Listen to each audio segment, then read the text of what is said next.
Salut à tous les gamers, gros Nissette aux commandes aujourd'hui de ce qui va être un petit tuto sur Call of Duty Black Ops 3 et le nouveau zombie Zetsubo no Ushima du DLC Eclipse, le deuxième DLC de BO3. Je vais vous apprendre entre guillemets ou vous rafraîchir la mémoire pour savoir comment avoir un zombie allié. Et oui, un golem à sport comme je les appelle, un zombie à sport, la bête du marais, comme appelle-la comme tu veux. C'est hyper simple, c'est le tuto qu'il te faut. Let's go pour la première étape, tu l'auras remarqué. Je suis dans la salle de crafting de la Masamune. Si tu sais pas encore et toujours comment améliorer la KT4, donc pour cela, tu es obligé d'avoir la KT4, donc faire la quête du KT4 et améliorer la KT4, la Masamune. Tu peux cliquer sur la playlist qui apparaît à l'écran, tu le vois, j'ai fait justement cette petite vidéo tuto pour justement pouvoir t'aider. Ensuite, tu vas te diriger vers cet emplacement là où il y a des lianes et il y a une sorte de cœur derrière. C'est pas un cœur, en fait, ça bat comme un cœur, mais c'est une spore tout simplement. Et il va falloir que tu vises dessus. Regarde, je vais te montrer, il faut bien tirer dessus. Voilà, un coup chargé. Et le truc, c'est que la spore va éclater et la lueur bleue du Masamune, il faut qu'il y ait des zombies qui apparaissent. Comme quand tu exploses une spore, il y a des zombies qui se transforment en golem à spore, comme je les appelle. Hein. Donc les zombies à spore, tout simplement, bêtes du marais.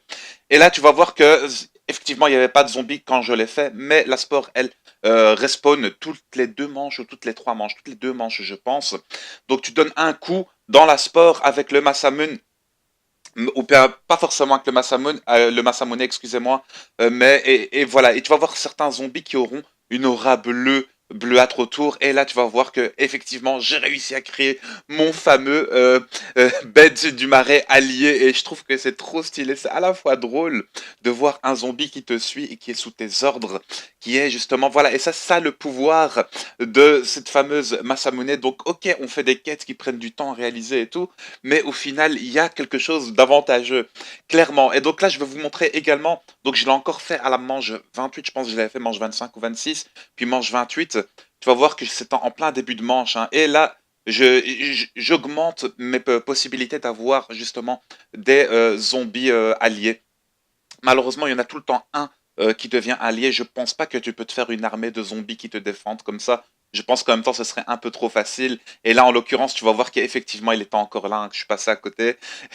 Et ce qui est génial, c'est que si tu changes de secteur, moi, je faisais exprès de rester là, hein, parce qu'il était en train de les défoncer. J'étais un peu ébahi sur le coup, etc. Mais si par exemple, comme moi, je vais tourner à l'eau verte, hein, donc du côté du générateur B, ah ton zombie allié pop à côté de toi et il vient et il te défend pendant que toi tu tournes, etc. Les amis, bombardez les likes, je tiens à m'excuser pour la qualité, ça vient de mon live stream justement pour les images. Bombardez les likes pour ce tuto, ne manquez pas mes autres vidéos dont le easter egg qui arrive incessamment sous peu, c'était Grody, ciao les gars, à plus, bye bye.